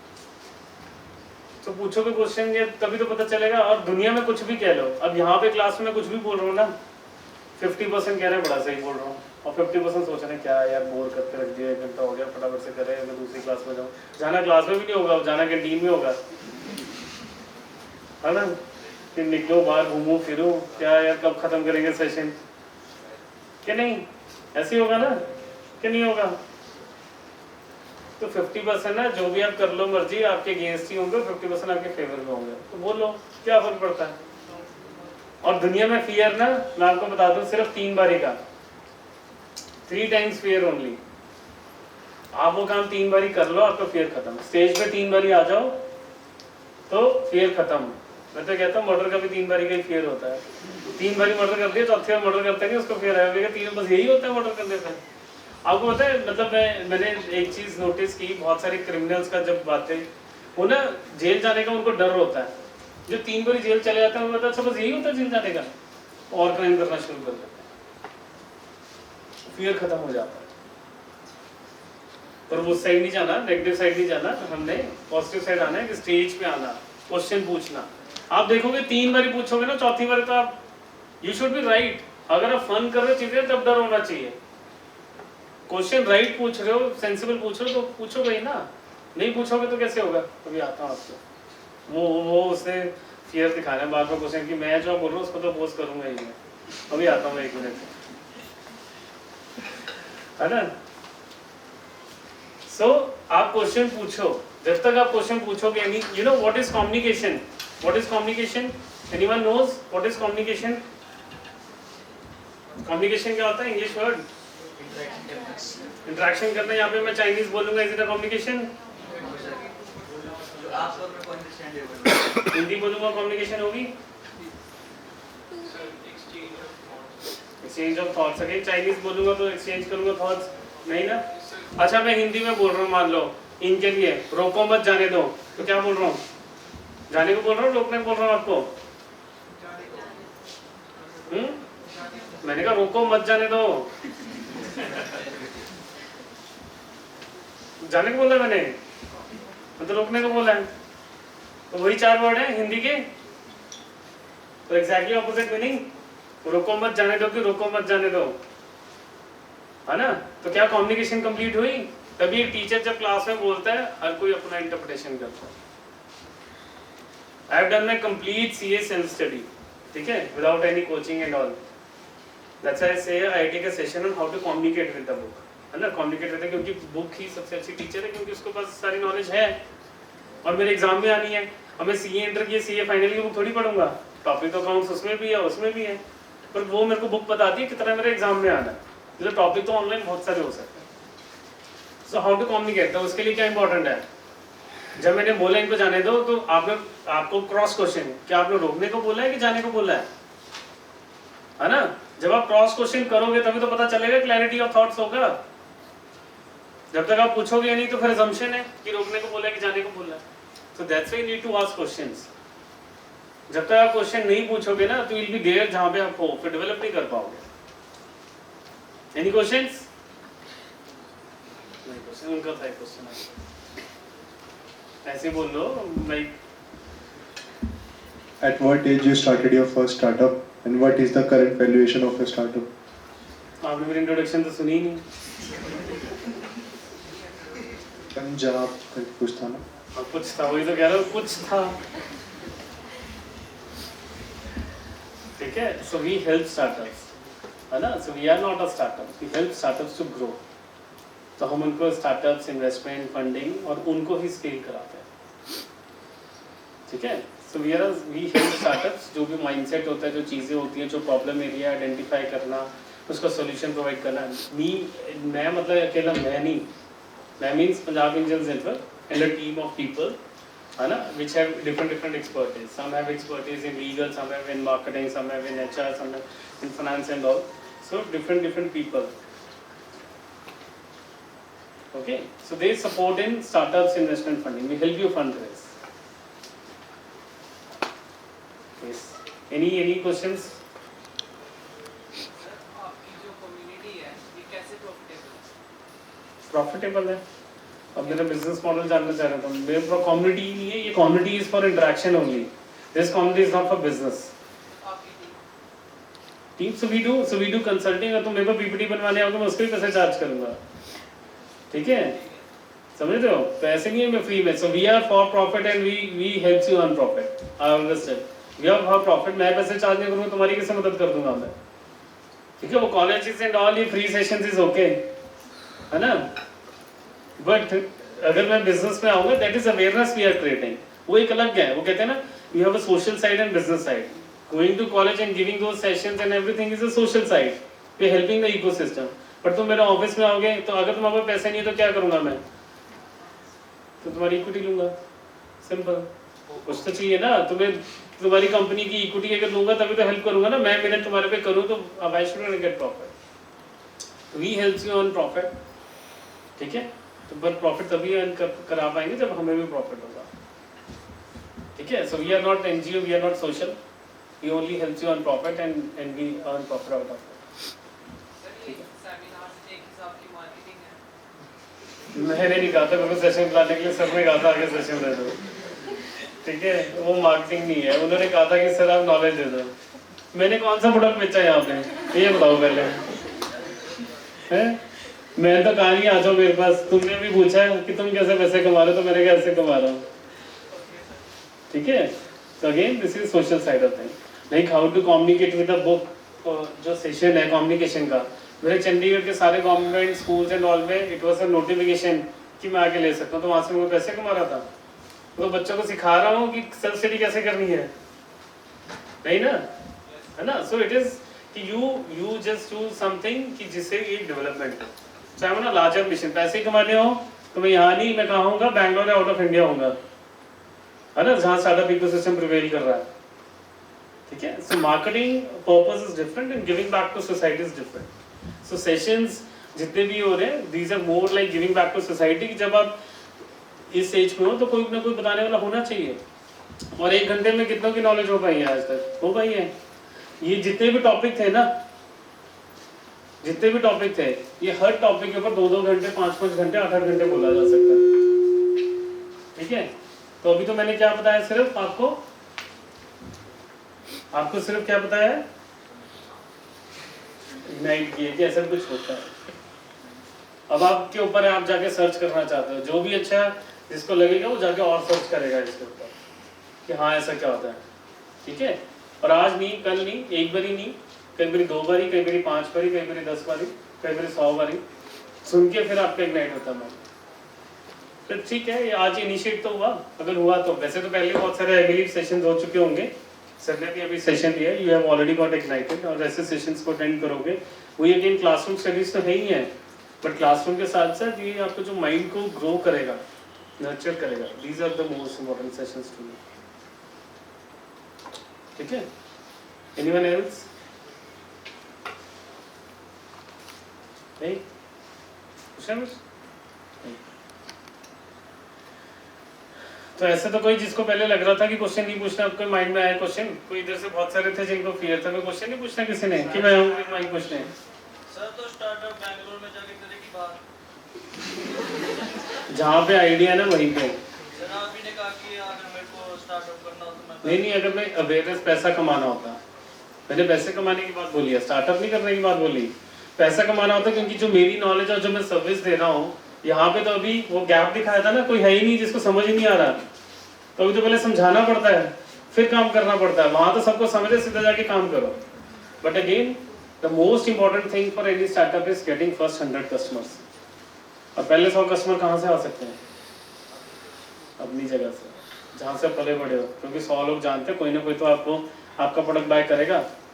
जब तक आपके कस्टमर ही नहीं, आइडिया वैलिडेट ही नहीं हुआ, चाहे फ्री में, देखो फ्री में आप कोई चीज़ मुझे दोगे ना तो एक बार ही ले लूँगा मैं, दूसरी बार तो फ्री में भी लूँगा अगर अच्छी नहीं है, ठीक है, दूसरी बार तो फ्री में भी नहीं लूँगा अगर वो अच्छी नहीं है, तो उसके लिए पैसे आपको, तो इसलिए कस्टमर इज इम्पोर्टेंट। और वो जनरली वो उसी रीजन से निकल सकता है जिस रीजन से आप हो, ठीक है। बैंगलोर जाके क्योंकि वहाँ इकोसिस्टम में डेवलप हो चुका है, तब आपको जाके पता चलता अच्छा ये ऐसा चल रहा है, तो ऐसे क्वेश्चंस जो है ना वो नहीं आते, फिर वहाँ सीधे जाके बात करनी पड़ती है, ये ऐसे सेशंस नहीं कंडक्ट करने पड़ते। These are ABCs of startup funding and all, that's why there is a difference. Yes sir. Sir I just want to know one thing, जो हमारा यहाँ पे कल्चर डेवलप कर रहे हैं जो स्टार्टअप्स में, तो जो कंसल्टेंसी बेस्ड स्टार्टअप्स हैं उनमें उनका सिनेरियो कैसा है? देखो अगेन जब हम शुरू किया था session, there is a starting of a business and a startup, these are two different thing. तो एक पैसा कमाना, 1 करोड़ 5 करोड़ 10 करोड़ कमाना is okay, that is a startup कह सकते हो, पर those are not startup. Startup वही है जो स्केलेबल बिजनेस मॉडल बना सकता है। तो कंसल्टिंग में क्या होता है कि it is limited to the people involve in your team. Consulting is a brain thing, कोई प्रोडक्ट तो है नहीं है, इंडिविजुअल बंदा समझ के फिर आके करता है। जब प्रोडक्ट बनाते हैं कि चीज़ें ऑटोमेटिक हो, फॉर एग्जांपल ऊबर है, अगर ऊबर हर बंदे की एप्लीकेशन ले, फ़ोन पे सुने, फिर आगे कनेक्ट कराए, it will take long time. लेकिन अब ऐप ड्रिवन है, कुछ भी नहीं कर रहा, ऑटोमेटिक एक्सचेंज ऑफ थिंग्स है, इट कैन स्केल। तो सर्विस के केस में, कंसल्टिंग के केस में, sometime you can be good, you can make profits, it doesn't mean कि you can't make profits, you can make profits 5 crore 10 crore 20 crore 50 crore, लेकिन it can't be like a, in my opinion, I may be wrong also, in my opinion it can't be like it will become a uniform until unless you make a platform of consultants online। अपने आप जिसको चाहिए corporate को consultant ले रहा है और आपने कंसल्टेंट्स का एक प्लेटफॉर्म बना दिया है, अपने आप लोग रजिस्टर कर रहे हैं, अपने आप लोग आ रहे हैं, अपने पैसे डिफाइन कर रहे हैं, चीज़ें कर रहे हैं, और आपने तो बस एक प्लेटफॉर्म बना दिया।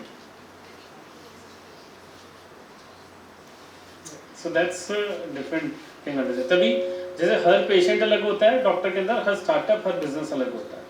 It can't be everything for the same for everyone. Any questions? क्योंकि ultimately my session always say questions are important. अगर क्वेश्चन अभी भी किसी का डाउट है तो उसके बाद भी मैं होऊंगा यहाँ पे अवेलेबल। अभी भी यहाँ पे बैठ के क्वेश्चंस को नहीं मतलब लग रहा है नहीं बोला जा रहा तो मेरे को मिल लेना, पर अपने क्वेश्चंस को क्लियर करके जाना, ठीक है। Meet me after this session, I am here for half an hour 1 hour. जब जो भी आपके क्वेश्चन है तो I will be here sitting in this classroom. आपको किसी को भी पूछना है यू कैन आस्क मी, ठीक है। नहीं तो डिटेल्स भी है, you can message me, email me also, okay. Thank you so much, thank you so much for